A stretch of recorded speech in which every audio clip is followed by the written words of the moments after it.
3 years ago, Rachel sat in a coffee shop answering a question from her boyfriend. Just one question. Her answer was honest, unguarded, real. 6 months later, that same answer was used in court during their custody battle. He recorded it, edited it, weaponized it. She never saw it coming because the question sounded like love. Right now, someone in your life is doing the same thing. They're asking questions that sound innocent, caring, curious. But beneath the surface, they're building a case against you. Liars don't announce themselves. They don't wear signs. They ask questions that feel like concern, curiosity, or care. In 1978, psychologist Paul Ekman discovered that skilled manipulators use verbal misdirection the same way magicians use sleight of hand. They're not looking for information. They're looking for weakness.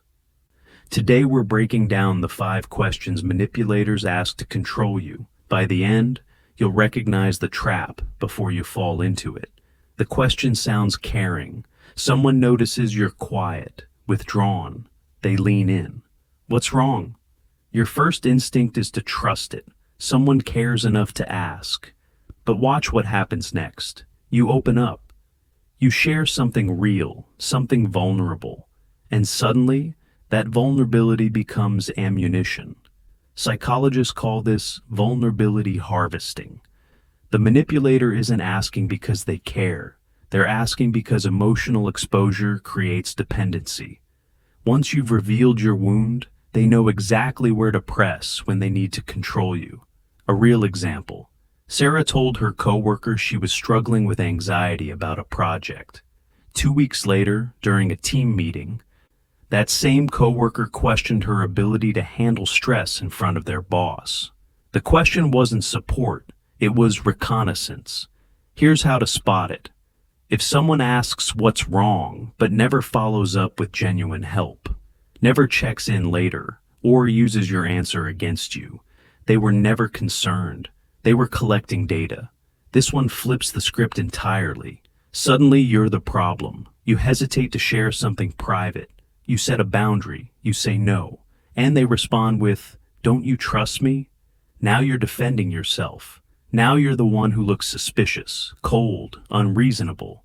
This is called guilt inversion, a tactic identified in manipulation research from the 1990s. The manipulator shifts blame by making their demand for access seem like a test of your character. Trust isn't demanded, it's earned. Anyone who weaponizes it is showing you exactly why you shouldn't give it. Real scenario. James didn't want to share his phone password with his girlfriend of 3 months. She asked, "Don't you trust me? What are you hiding?" He gave in. 2 weeks later, she was reading his messages to his sister, his boss, his friends. Privacy wasn't respected because trust was never the real issue. Control was. When someone asks this question, they're not worried about trust. They're worried about losing access to you. You just expressed hurt, frustration, or disappointment. Instead of acknowledgement, you get this. Why are you being so sensitive? Your feelings are suddenly the problem. Not their behavior, not what they did or said. Your reaction. This is textbook gaslighting, a term that comes from the 1944 film Gaslight, where a husband manipulates his wife into doubting her own perception of reality. By labeling you as too sensitive, the manipulator accomplishes 2 things. First, they avoid accountability. Second, they make you question whether your feelings are valid. You start second-guessing yourself. Maybe I am overreacting. Maybe I'm too emotional. Maybe the problem is me. That's exactly what they want. Research from psychologist Robin Stern shows that repeated invalidation of emotions is one of the fastest ways to erode someone's self-trust. When you stop trusting your own feelings, you start relying on theirs. The truth, your feelings don't need to be justified to be real. If someone consistently dismisses your emotional responses instead of trying to understand them, they're not interested in connection. They're interested in control. You're unhappy with how something turned out. Maybe a plan changed. Maybe a promise was broken. You try to express it, and they say, "Isn't this what you wanted?" Suddenly you're confused. Did I want this? Did I ask for this? This is called memory manipulation. The liar reframes past events to make you doubt what you actually said, wanted, or agreed to. In 2002, psychologist Elizabeth Loftus demonstrated how easily human memory can be distorted through suggestive questioning. Manipulators exploit this. They twist your words. They rewrite history. They make you feel like your version of events is unreliable. Example: Maria told her partner she wanted more quality time together. He started showing up unannounced at her workplace, texting her every hour, demanding to know where she was. When she objected, he said, "Isn't this what you wanted? You said you wanted more time with me." He took her request for connection and turned it into surveillance, then made her feel guilty for objecting. Protection strategy: keep receipts. Not literal ones necessarily, but mental ones. Remember what you actually said. Trust your own memory. And if someone constantly rewrites the past to suit their narrative, that's not miscommunication. That's manipulation. This question sounds like affection, like they're saying they care, they're important to you, they're indispensable. But listen closer.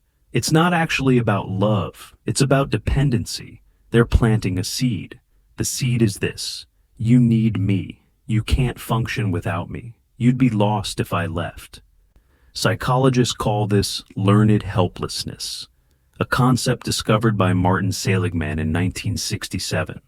When someone repeatedly suggests you're incapable without them, you start to believe it. You stop trusting your own abilities. You stop imagining a life beyond them. You become tethered, not by love, but by fear. Real story. David's mother asked him this question his entire childhood. "What would you do without me?"